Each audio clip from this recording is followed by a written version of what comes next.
नई ऊंचाई, नए भारत की सच्चाई है। आज देश नई ऊंचाइयों को छू भी रहा है और उन्हें पार भी कर रहा है। साथियों, एरो इंडिया का ये आयोजन भारत के बढ़ते हुए सामर्थ्य का उदाहरण है। इसमें दुनिया के करीब 100 देशों की मौजूदगी होना दिखाता है कि भारत पर पूरे विश्व का विश्वास कितना बढ़ गया है। देश विदेश के 700 से अधिक एग्जीबिटर्स इसमें अपनी भागीदारी कर रहे हैं। इसने अब तक के पुराने सारे रिकॉर्ड तोड़ दिए हैं। इसमें भारतीय एमएसएमईज भी हैं, स्वदेशी स्टार्टअप भी हैं और दुनिया की जानी मानी कंपनियां भी हैं। यानी एरो इंडिया की theme the runway to a billion opportunities, जमीन से लेकर आकाश तक हर तरफ नजर आ रही है। मेरी कामना है आत्मनिर्भर होते भारत की ये ताकत ऐसे ही बढ़ती रहे। साथियों, यहां एरो इंडिया के साथ ही डिफेंस मिनिस्टर कॉन्क्लेव और सीईओज राउंड टेबल इसका भी आयोजन किया जा रहा है। दुनिया के विभिन्न देशों की सहभागिता, सीईओज की ये सक्रिय भागीदारी एरो इंडिया के ग्लोबल पोटेंशियल को और बढ़ाने में मदद करेगी। ये मित्र देशों के साथ भारत की विश्वसनीय भागीदारी को आगे ले जाने का भी एक माध्यम बनेगा। मैं इन सभी इनिशिएटिव्स के लिए डिफेंस मिनिस्ट्री और इंडस्ट्री के साथियों का अभिनंदन करता हूं। साथियों, एरो इंडिया एक और वजह से बहुत खास है। ये कर्नाटका जैसे भारत के टेक्नोलॉजी और टेक्नोलॉजी की दुनिया में जिसकी महारत है, एडवांस है, ऐसे राज्य कर्नाटका में हो रहा है। इससे एरोस्पेस और डिफेंस में नए अवसर पैदा होंगे। इससे कर्नाटका के युवाओं के लिए नई संभावनाएं खुलेगी। मैं कर्नाटका के युवाओं से भी आह्वान करता हूं, टेक्नोलॉजी को फील्ड में आपको जो महारत हासिल है उसे रक्षा क्षेत्र में देश की ताकत बनाइए। आप इन अवसरों से ज्यादा जुड़ेंगे तो डिफेंस में नए इनोवेशंस का रास्ता खुलेगा। साथियों, जब कोई देश नई सोच, नई अप्रोच के साथ आगे बढ़ता है तो उसकी व्यवस्थाएं भी नई सोच के हिसाब से ढलने लगती है। एरो इंडिया का ये आयोजन आज नए भारत की नई अप्रोच को भी रिफ्लेक्ट करता है। एक समय था जब इसे केवल एक शो या एक प्रकार से सेल्फ टू इंडिया की एक विंडो भर माना जाता था। बीते वर्षों में देश ने इस परसेप्शन को भी बदला है। आज एरो इंडिया केवल एक शो नहीं है, ये इंडिया की स्ट्रेंथ भी है। आज ये इंडियन डिफेंस इंडस्ट्री के स्कोप को भी फोकस करता और सेल्फ कॉन्फिडेंस को भी फोकस करता है। ऐसा इसलिए क्योंकि आज दुनिया की डिफेंस कंपनियों के लिए भारत केवल एक मार्केट ही नहीं है, भारत आज एक पोटेंशियल डिफेंस पार्टनर भी है। ये पार्टनरशिप उन देशों के साथ भी है जो डिफेंस सेक्टर में काफी आगे हैं। जो देश अपनी रक्षा जरूरतों के लिए एक भरोसेमंद साथी तलाश रहे हैं, भारत उनके लिए भी एक बेहतर पार्टनर बनकर आज उभर रहा है। हमारी टेक्नोलॉजी इन देशों के लिए कॉस्ट इफेक्टिव भी है और क्रेडिबल भी है। हमारे यहां बेस्ट इनोवेशन भी मिलेगा और ऑनेस्ट इंटेंट भी आपके सामने मौजूद है। साथियों, हमारे यहां कहा जाता है प्रत्यक्षम किम प्रमाणम, अर्थात प्रत्यक्ष को प्रमाण की आवश्यकता नहीं होती। आज भारत की संभावनाओं का, भारत के सामर्थ्य का प्रमाण हमारी सफलताएं दे रही है।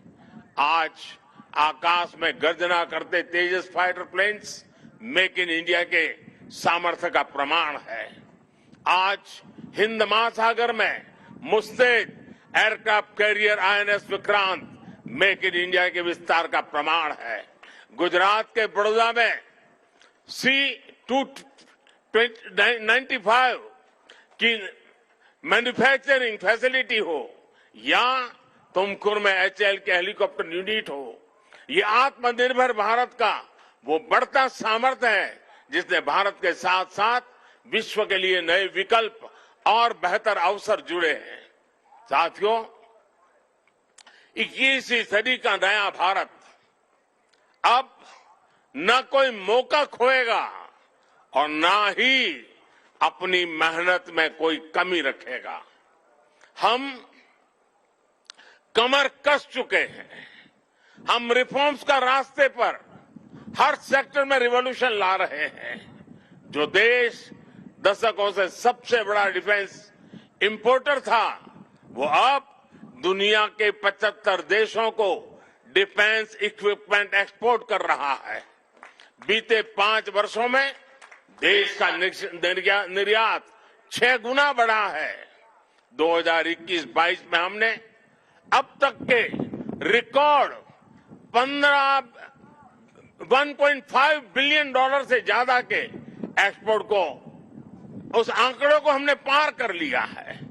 फ्रेंड्स, आप भी जानते हैं कि डिफेंस एक ऐसा क्षेत्र है जिसकी टेक्नोलॉजी को, जिसकी मार्केट को और जिसके बिजनेस को सबसे कॉम्प्लिकेटेड माना जाता है। इसके बावजूद भारत ने बीते 8-9 साल के भीतर भीतर अपने यहां डिफेंस सेक्टर का कायाकल्प कर दिया है। इसलिए हम इसे अभी केवल एक शुरुआत मानते हैं। हमारा लक्ष्य है कि 2024-25 तक हम एक्सपोर्ट के इस आंकड़े को 1.5 बिलियन से बढ़ाकर 5 बिलियन डॉलर तक ले जाएंगे। इस दौरान किए गए प्रयास भारत के लिए एक लॉन्च पैड की तरह काम करेंगे।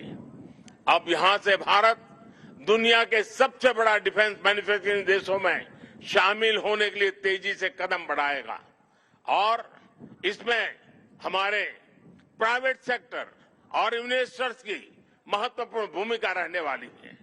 आज मैं भारत के प्राइवेट सेक्टर से आह्वान करूंगा कि ज्यादा से ज्यादा भारत के डिफेंस सेक्टर में इन्वेस्ट करें।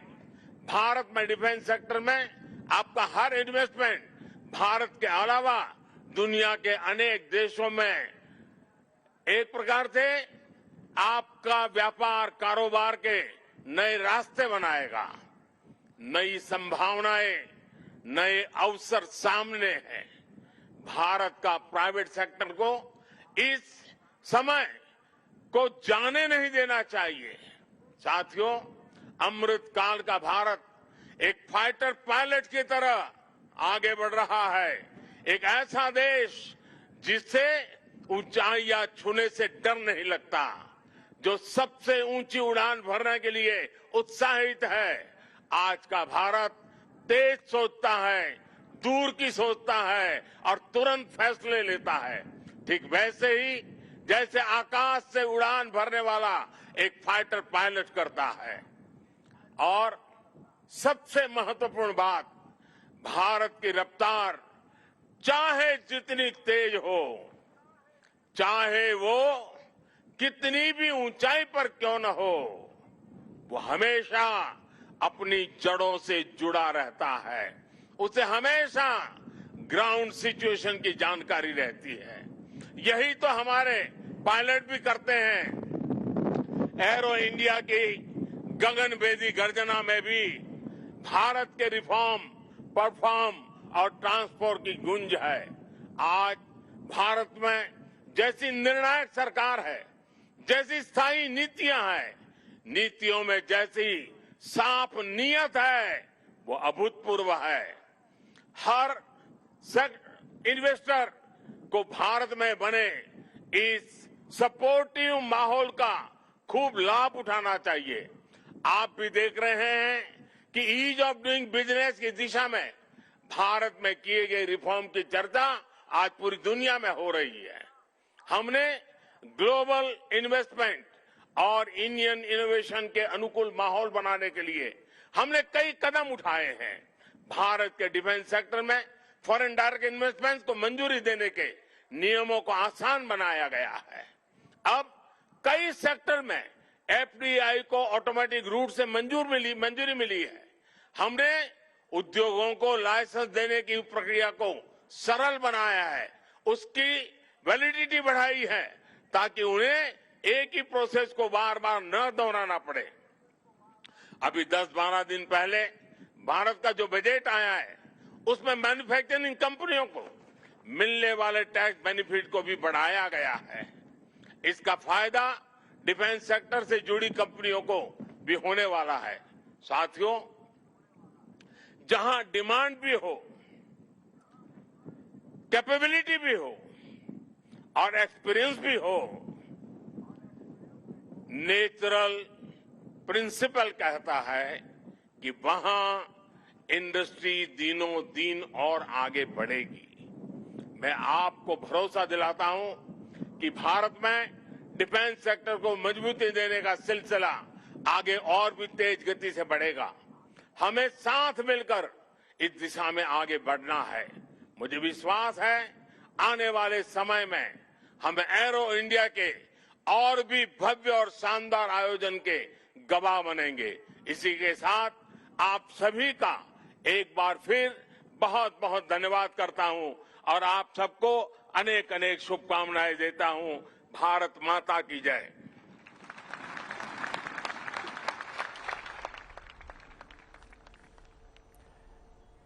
बेंगलुरु से प्रधानमंत्री नरेंद्र मोदी का संबोधन आपने सुना। एरो शो का उद्घाटन प्रधानमंत्री मोदी ने किया। 98 देश, 809 कंपनीज, 32 देशों के रक्षा मंत्री, 29 वायुसेना के अध्यक्ष, 73 कंपनीज के सीईओज इस एरो इंडिया का हिस्सा।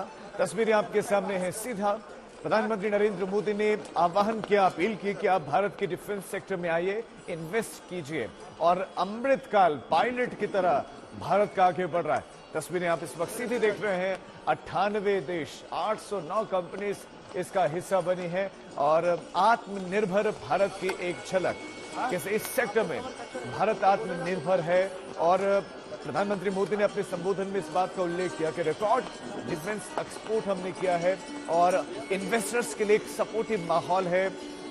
ईज ऑफ डूइंग बिजनेस अब हमने किया है, नियमों को हमने आसान बनाया है। आपको यहां पर फायदा ही फायदा होगा और इस सपोर्टिव माहौल का फायदा उठाने के लिए आप पहुंचे। लेकिन साथ ही साथ वायु वीरों का वो शो भी देखने को मिला। हेलीकॉप्टर्स की गर्जना, उनका करतब देखने को मिला। लड़ाकू विमानों का दम भी वहां दिखा। तो वायु वीरों ने एक फॉर्मेशन, त्रिशूल जिसे कहा जाता है, वो फॉर्मेशन दिखाई। और इस वक्त प्रधानमंत्री अभी वहां मौजूद हैं, उनका संबोधन हो गया है, लेकिन अब वो बड़ा एयर शो वहां पर मौजूद लोग देख रहे हैं।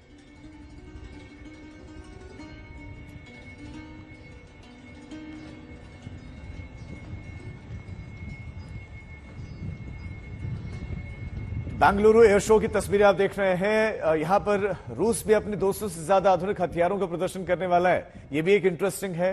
और 5वीं पीढ़ी के जो फाइटर जेट्स हमारे हैं, जिसमें सुखोई है, लाइट टेक्टिकल फाइटर एयरक्राफ्ट हैं, आधुनिक ड्रोन्स हैं, वो सब शामिल हैं। और कुछ दृश्य, कुछ तस्वीरें आप स्वदेशी की ताकत आप भी देख लीजिए। त्रिशूल फॉर्मेशन आप देख लीजिए। और प्रधानमंत्री मोदी ने पहुंच गए, उनका संबोधन भी हो गया। जो प्रतिनिधि 98 देशों के पहुंचे, 809 कंपनीज इसका हिस्सा बन रहे हैं। और बस मकसद यही है कि डिफेंस के सेक्टर में भारत में इन्वेस्टमेंट को बढ़ाया जाए और मेक इन इंडिया की ताकत स्पष्ट देखिए। मेक इन इंडिया, भारत में बनाए गए तमाम जो स्वदेशी विमान हैं, हेलीकॉप्टर्स हैं, ड्रोन्स हैं, ये दिखी हैं। और इस एयर शो में हिंदुस्तान एरोनॉटिक्स लिमिटेड अपने हेलीकॉप्टर्स, अपने ट्रेनर जेट का प्रदर्शन करती दिखी। और कई फॉर्मेशन कुछ आपको हम दिखा भी रहे हैं। तो 15 हेलीकॉप्टर की फॉर्मेशन फ्लाइट और अगली पीढ़ी के लिए जो scale model supersonic trainer jet है, उनका प्रदर्शन भी इस वक्त प्रधानमंत्री मोदी वहां पर हैं।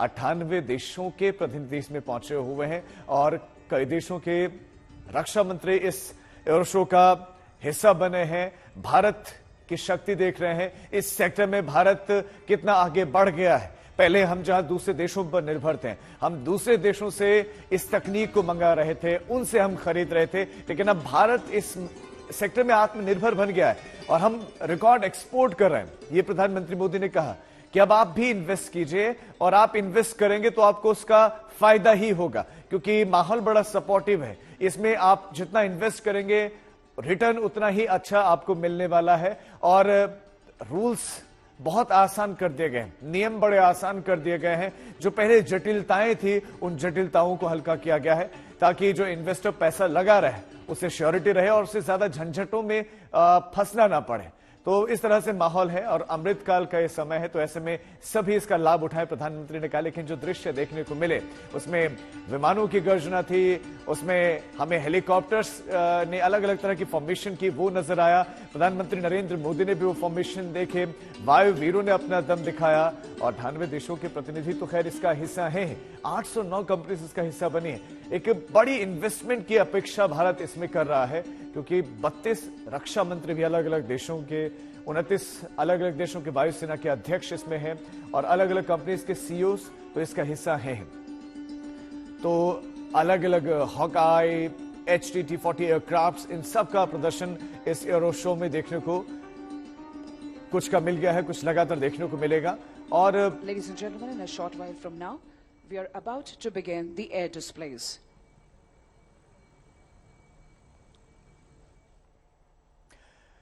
खबरों में आगे बढ़ते हैं। अडानी मसले को लेकर आज एक बार फिर से सुप्रीम कोर्ट में सुनवाई होगी और इससे पहले कोर्ट ने विशेषज्ञ कमेटी से सुझाव मांगे थे और निवेशकों की सुरक्षा को सबसे अहम बताया था। इस बीच में संसद में भी विपक्ष का हंगामा अब तक तो थमता नजर नहीं आ रहा है और आज एक बार फिर से जब संसद की कार्यवाही शुरू होगी 11 बजते ही, एक बार फिर से दोनों ही सदनों में हंगामे के आसार है, क्योंकि विपक्ष अडानी हिंडनबर्ग के मामले को लेकर पीछे हटने को तैयार नहीं है। कोर्ट ने इससे पहले एक्सपर्ट कमेटी की राय मांगी थी और कहा था कि निवेशकों का पैसा मायने रखता है, वो बहुत इंपॉर्टेंट है।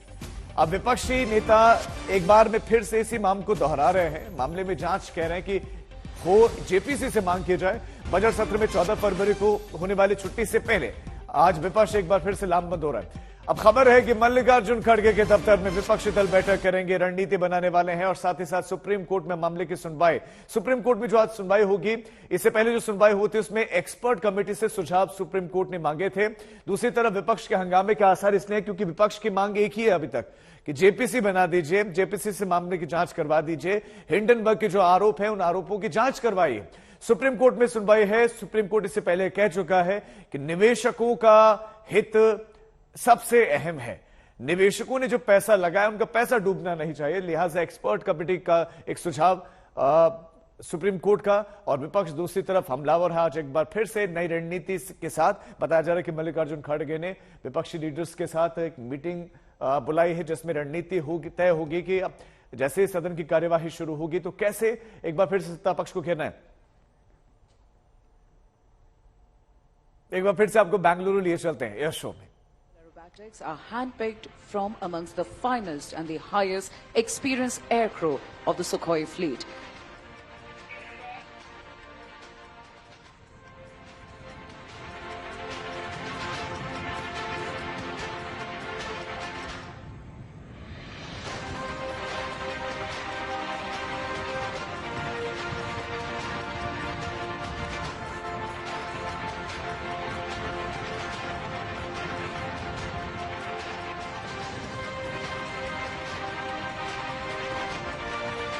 एयर शो को देखने के लिए प्रधानमंत्री मोदी बैठे हुए हैं और इसमें भारत की 5वीं पीढ़ी के जो फाइटर जेट हैं, इसमें सुखोई है, उसी के दृश्य आप देख रहे थे।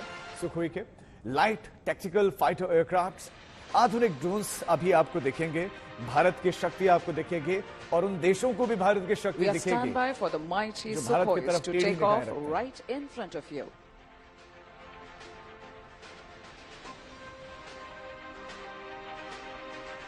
मंजीत नेगी हमारे संवाददाता हमारे साथ जुड़ गए हैं ज्यादा जानकारी के साथ। मंजीत, 5वीं पीढ़ी के फाइटर जेट, इसके अलावा और क्या क्या खास इस एयर शो में?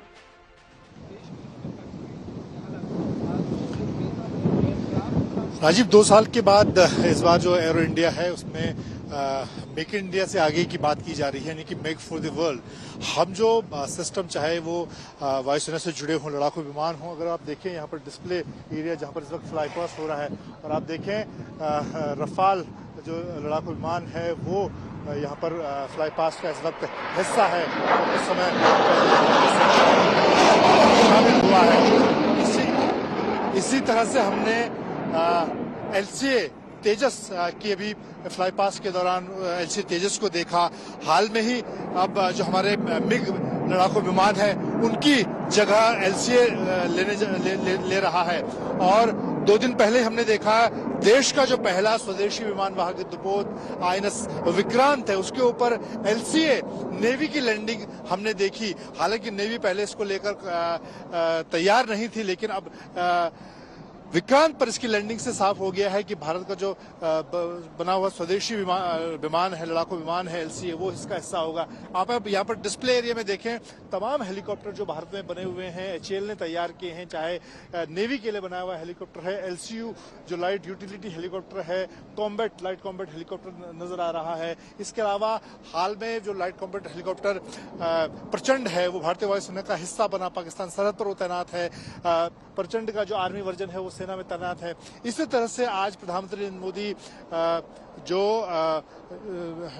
स्वदेशी हेलीकॉप्टर हैं उसको भी देखेंगे। इंडिया पवेलियन यहाँ पर तैयार किया गया है, जिसमें जो हमारे देश के बने हुए, चाहे DRDO के तैयार किए हुए 5th जनरेशन फाइटर एमका जिसकी हम बात कर रहे हैं, उसके अलावा और जो LCA तेजस हो, LCH हेलीकॉप्टर हो, वो इस डिस्प्ले का हिस्सा है। और यही सब विमान इस फ्लाई पास के दौरान भी हम देख रहे हैं, चाहे लाइट कॉम्बैट विमान हो, उसके अलावा सुखोई जो कि भारतीय वायुसेना का फ्रंट फाइटर एयरक्राफ्ट है, राफेल जो कुछ दिन पहले भारतीय वायुसेना का हिस्सा बना है, मिग, मिराज, जगुआर, तमाम लड़ाकू विमान। उसके अलावा अगर हम C-130J सुपर हरक्यूलिस की बात करें, ग्लोमास्टर सामने नजर आ रहा है, इसकी बात करें, ट्रांसपोर्ट हेलीकॉप्टर की विमानों की जो फ्लीट है वो बिल्कुल। मंजीत, मैं चाहता हूं कि इस वक्त जो आप देख रहे हैं, जो दर्शक इस वक्त तस्वीरें देख रहे हैं, क्या कर्तव्य चल रहे हैं, बिल्कुल आंखों देखी, प्लीज आप दर्शकों को डिस्क्राइब भी करें।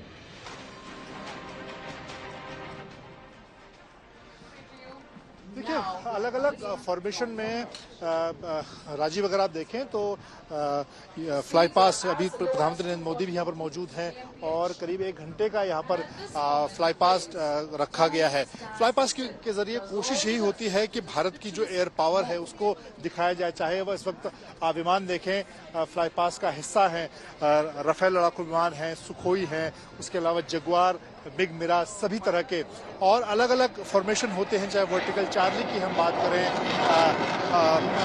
आज पहली बार जो वायुसेना प्रमुख हैं air chief marshal VR Chaudhary वो गुरुकुल फॉर्मेशन में फ्लाई पास का हिस्सा होंगे। इसके अलावा F-18 और F-16 जो अमेरिकी लड़ाकू विमान है वो भी इस वक्त फ्लाई पास का हिस्सा हैं।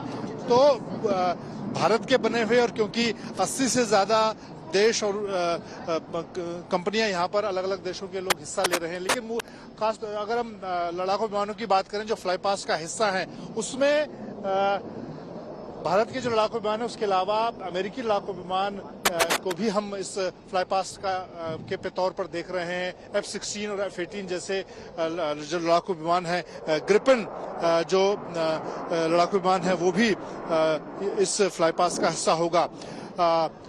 और एयर शो के दौरान खासतौर से, क्योंकि आने वाले दिनों में भारतीय नौसेना को अपने बेड़े के लिए, और भारतीय वायुसेना भी चाहती है कि और जो लड़ाकू विमान हैं, चाहे वो राफेल लड़ाकू विमान हैं, उनको और लिए जाएं, या फिर अमेरिका चाहता है कि उसके जो फाइटर हैं F-18 जैसे फाइटर वो भारतीय सेना ले। तो इस तरह से एरो शो के दौरान और फ्लाई पास के दौरान वो तमाम लड़ाकू विमान इस फ्लाई पास का हिस्सा हैं।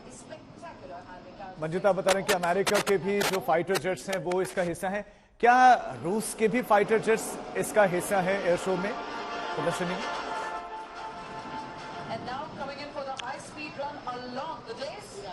इस बार रूस की तरफ से तो यहाँ पर फ्लाई पास में ज्यादा विमान नहीं है, लेकिन रूस से क्योंकि हमने सुखोई लड़ाकू विमान खरीदे हैं जो कि अब काफी बड़ी संख्या में भारतीय वायुसेना के पास मौजूद हैं सुखोई लड़ाकू विमान, और वो इस फ्लाई पास के दौरान यहाँ पर फ्लाई पास का हिस्सा जरूर बनेंगे। लेकिन रूस की तरफ से कोई यहाँ पर एयर फ्लीट आई हो ऐसा इस बात नहीं है, क्योंकि रूस इस वक्त जिस तरह से यूक्रेन युद्ध में फंसा हुआ है तो वहाँ पर ज्यादा भागीदारी उसकी नजर नहीं आ रही है। लेकिन अमेरिकी विमान हम आपको दिखा सकते हैं इस यहाँ पर जो स्टैंड बनाया गया है, और फ्लाई पास के दौरान भी F-16 और F-18 जैसे उसके जो लड़ाकू विमान हैं वो इस फ्लाई पास का और यहाँ पर जो डिस्प्ले किया गया है। अमेरिका काफी लंबे समय से राजीव कोशिश कर रहा है कि भारत के जो लड़ाकू विमानों की और जरूरत भारतीय सेना को है, नौसेना को है, तो वो उसकी कोशिश जरूर है कि भारत जिस तरह से भारत ने फ्रांस से रफाल लड़ाकू विमान लिए हैं,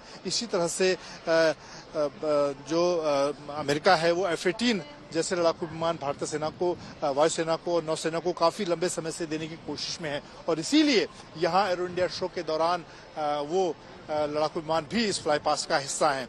लेकिन भारत अब जो इस वक्त देश और दुनिया के हालात हैं, खासतौर से रूस यूक्रेन युद्ध है, चीन के साथ हमारी जिस तरह की चुनौतियां हैं, ऐसे में प्रधानमंत्री नरेंद्र मोदी और खासतौर से अगर हम पूर्व CDS स्वर्गीय जनरल बिपिन रावत को देखें तो उन्होंने उस दिशा में काम किया पिछले 8 सालों में कि हम मेक इन इंडिया के जरिए अपनी जरूरत को पूरा करें। और इस वक्त जोर इस बात पर भी दिया जा रहा है कि मिसाइल फोर्स के जरिए आने वाले दिनों की जो चुनौतियां हैं उस पर उसकी तैयारी की जाए।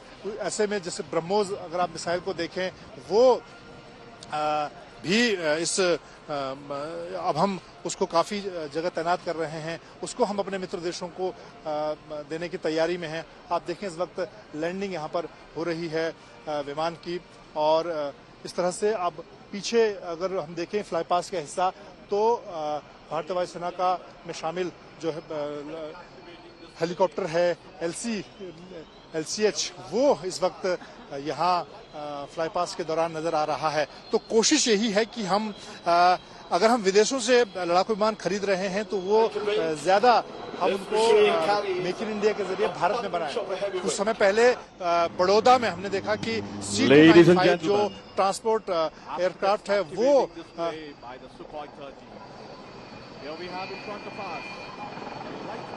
और इस वक्त आप देखें सुखोई 30 जो लड़ाकू विमान है वो यहाँ पर फ्लाई पास के बाद इस वक्त नीचे यहाँ इस यलहंका एयरबेस पर हमें लैंडिंग करते हुए नजर आ रहा है। Entered operational service, and it is absolutely certain it would live up to its name, the Prachand, the fierce, striking terror in the hearts of the enemy. The display today is being performed by Wing Commander John and Group Captain Rajiv Dubey. ये भारत की शक्ति है, अद्भुत तस्वीरें, शक्तिशाली भारत की तस्वीर, आत्मनिर्भर भारत की तस्वीर। मंजित हमारे साथ लगातार हैं। मंजित, 98 देश, 809 कंपनीज, 32 रक्षा मंत्री, वायुसेना के अध्यक्ष अलग अलग देशों के, 73 CEOs। मकसद शक्ति प्रदर्शन तो है, लेकिन साथ ही साथ अब भारत मेक फॉर वर्ल्ड, जैसे कि आपने कहा, भारत अब विश्व भर के लिए बनाना चाहता है इस तरह के जेट्स, हेलीकॉप्टर्स। बड़ी इन्वेस्टमेंट की एक्सपेक्टेशन भारत को।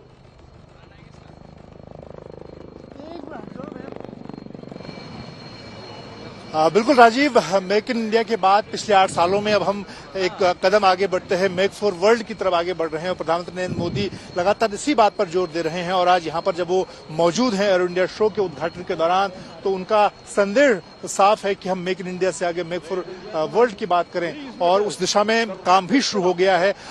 दुनिया की जो सुपरसोनिक मिसाइल ब्रह्मोस है वो हम फिलीपींस को देने जा रहे हैं। इस वक्त आप देखें तो LCH हेलीकॉप्टर जो इस वक्त आसमान में आपको उड़ान भरते नजर आ रहा है, उसको हम कई मित्र देशों को दे रहे हैं। भारतीय सेना, वायुसेना में उसकी और ये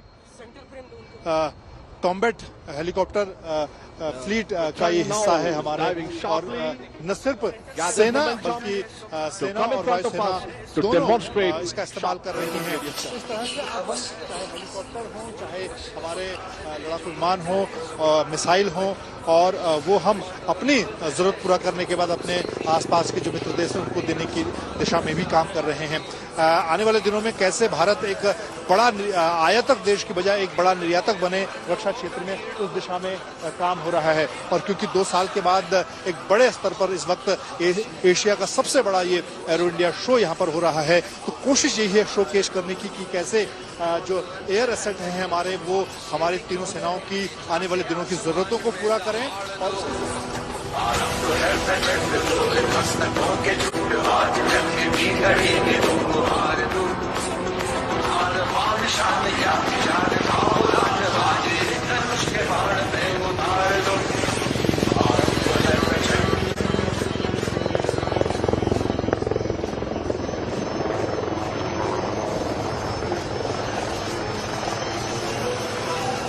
Ladies and gentlemen, here she is, the light combat helicopter Prachand, right in front of you.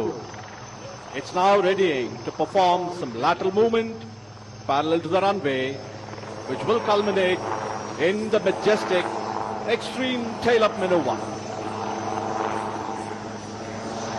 सरहद जोधपुर में, और उसके अलावा भारतीय सेना भी इसके इस्तेमाल कर रही है। यहाँ डिस्प्ले में भी रखा गया है। ये तमाम आधुनिक सिस्टम से लैस किया गया है, हथियारों से इसको लैस किया गया है। इसमें मिसाइल इसमें लगाई गई हैं, और भारतीय सेना की जो जरूरतें हैं, क्योंकि तीनों सेना की अगर हम बात करें तो हेलीकॉप्टर, चाहे वो ट्रांसपोर्ट हेलीकॉप्टर हो या फिर कॉम्बैट हेलीकॉप्टर हो, उसकी जरूरत काफी रहती है सेना को ऊंचे पहाड़ी इलाकों में, लद्दाख से लेकर अरुणाचल तक, और इसी तरह से नौसेना और कोस्ट गार्ड को भी। तो इस वक्त आप जो यहाँ पर फ्लाई पास के दौरान देख रहे हैं, देश का पूरी तरह से बना हुआ स्वदेशी लड़ाकू हेलीकॉप्टर, कॉम्बैट हेलीकॉप्टर एलसीएच प्रचंड है, जिसे प्रचंड नाम दिया गया है। इसके दोनों वर्जन सेना और वायुसेना का हिस्सा बन चुके हैं। तो इस तरह से काफी, अगर हम पिछले समय को देखें तो लंबे समय से हेलीकॉप्टर को लेकर हमारी निर्भरता विदेशों पर रही है। रूस से हम Mi-17, उसके अलावा हम चेतक, चीता जैसे हेलीकॉप्टर लंबे समय से दूसरे देशों से आयात करते थे, दूसरे देशों से इस्तेमाल करते थे। लेकिन अब LCH, LCU, LCH जैसे हेलीकॉप्टर हम खुद बना रहे हैं। और आप देखें किस तरह से यहाँ पर फ्लाई पास के दौरान अपने कर्तव्य, जोखिम भरे कर्तव्य दिखाता हुआ प्रचंड यहाँ पर हमें अपनी मारक क्षमता, अपनी ताकत यहाँ यलहंका बेंगलुरु के आसमान में दिखा रहा है। उसकी मारक क्षमता किस तरह से है दुश्मन के खिलाफ और किसी भी आपदा के समय। बिल्कुल मंजीत, हम गजब का फॉर्मेशन इस वक्त हेलीकॉप्टर का देख रहे हैं, जिसे प्रचंड कहा जा रहा है, ये लाइट कॉम्बैक्ट हेलीकॉप्टर। और अब मंजीत भी बता रहे थे यही बात की, जिन हेलीकॉप्टर्स पर हम निर्भर थे विदेशों पर, इन हेलीकॉप्टर्स के लिए कि उनसे हम खरीदते थे, एक बड़ी रकम उसके लिए खर्च की जाती थी, लेकिन हम आत्मनिर्भर इस क्षेत्र में बनते चले जा रहे हैं और भारत में इनका निर्माण हो रहा है। एक बार फिर से जल्दी से मंजीत का रुख कर लेते हैं। मंजीत, कितना बदला है हमारा जो ये सेक्टर है, डिफेंस सेक्टर, बीते कुछ सालों में, और क्या हम 5वीं पीढ़ी तक के जो विमान हैं, क्या फाइटर जेट्स हैं, क्या भारत में सक्सेसफुली बना पा रहे हैं? Please give a warm round of applause as the Prachand is exiting and enthralling. Rajiv, कुछ समय पहले हमने अहमदाबाद में डिफेंस एक्सपो देखा। वहां पर भी हमारी जो सेनाओं की ताकत है, सेनाओं की जो जरूरतें हैं, उसको हमने देखा। और यहाँ पर एरो इंडिया शो के दौरान भी हम खासतौर से अपनी जो हवाई क्षमता है, एयर पावर है, उसको कैसे बढ़ाया जाए। और लंबे समय से हमारी निश्चित तौर पर जो निर्भरता रही है विदेशों पर रही है, चाहे हमारे जो लड़ाकू विमान है, मिग, मिराज, जगुआर, सुखोई, वो सभी विदेशों से रहे हैं।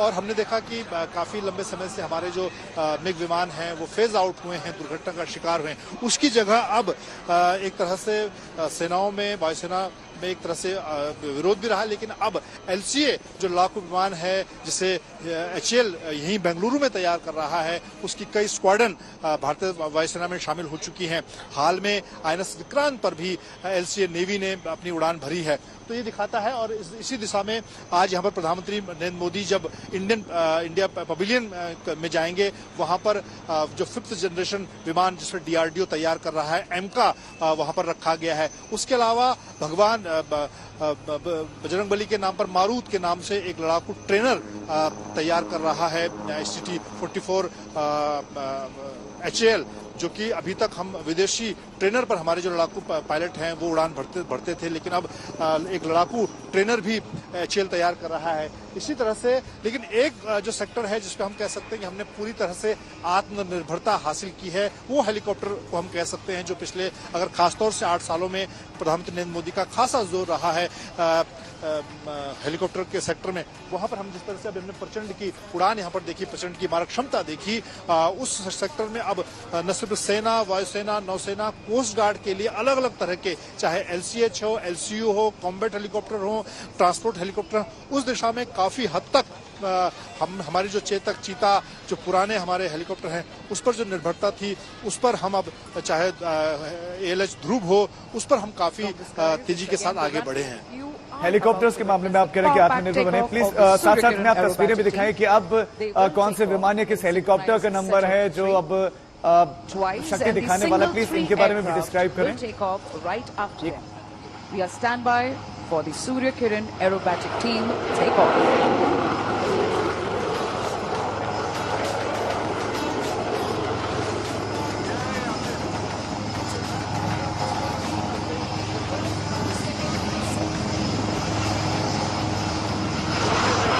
The first 3 sets, ladies and gentlemen, taking off right in front of you.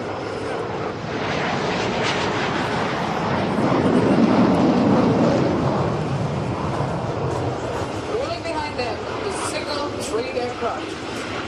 It's a 9 aircraft display team. Following the first are the second 3 set.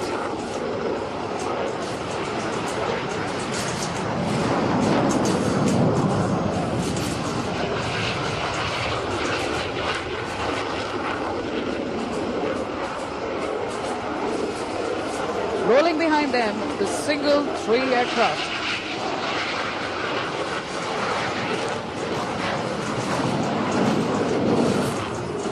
And as they take off, they will be back with the back.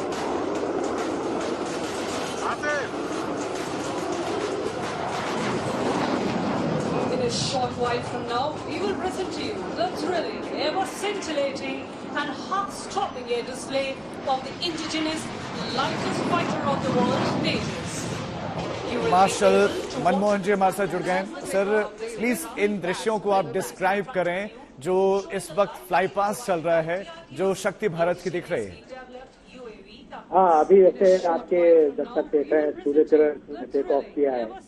तो ये जो हमारा 9 aircraft display team है, ये प्रसिद्ध है विश्व भर में, और इसके 2 बेसिकली एम्स होते हैं, उद्देश्य होता है। एक ये कि वो भारतीय वायुसेना की मारक क्षमता दिखाए, और दूसरा कि जो हमारे बच्चे हैं वो मोटिवेट हो वायुसेना की तरफ ज्वाइन करें, उनको पता चले कि वायुसेना में किस तरह की जिंदगी है, किस तरह की रोमांचक जिंदगी है।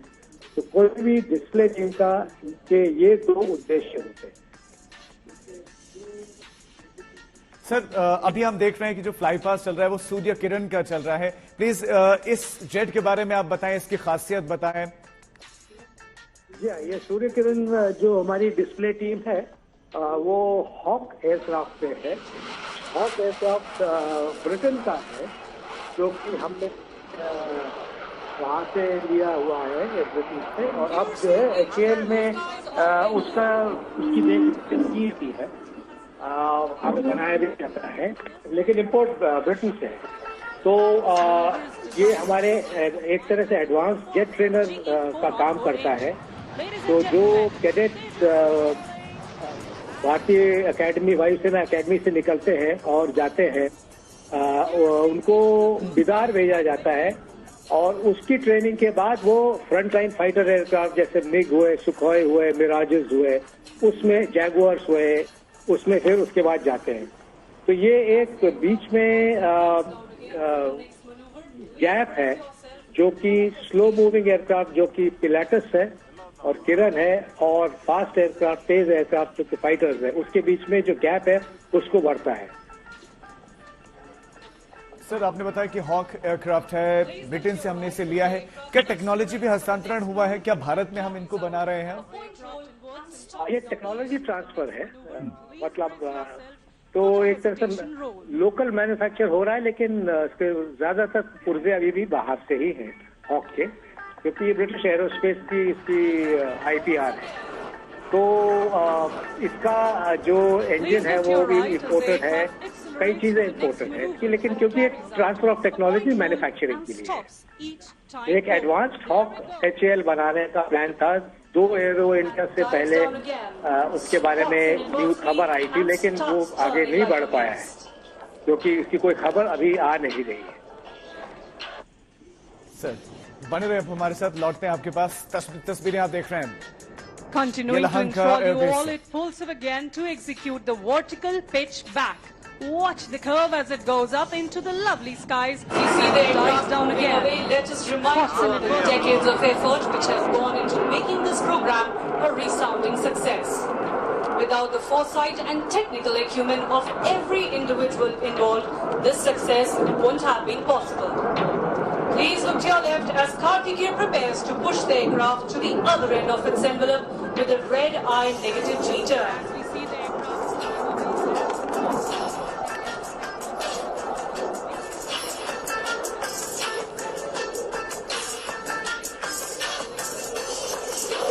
There it goes, turning the other way around and showing off the versatility of not only the aircraft, but also the pilot, as he sees all the red in the world.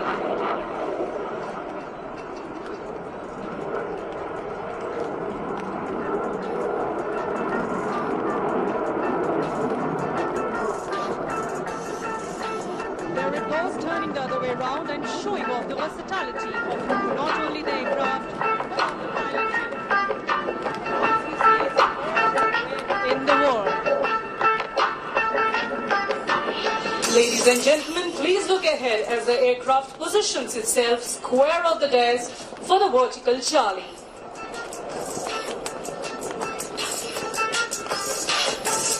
There it goes, pulling up into the sky, showing off the Delta platform. Illustrating the Indian Air Force's motto, touch the sky with glory. There it goes, rolling towards the blue yonder.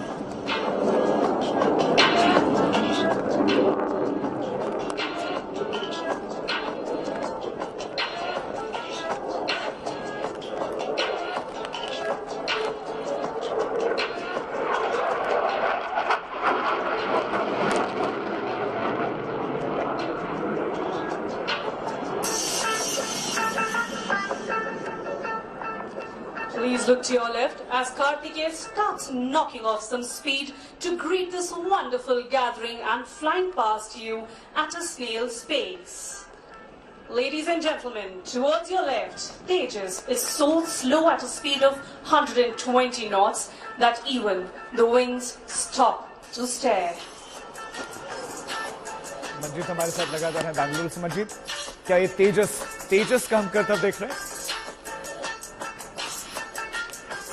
Ladies and gentlemen, from your left, इस वक्त राजीव तेजस जो स्वदेशी लड़ाकू विमान है वो vertical Charlie और तमाम जो अलग अलग तरह के मनूवर्स होते हैं, अलग अलग तरह के करतब होते हैं, वो इस आसमान पर दिखा रहा है।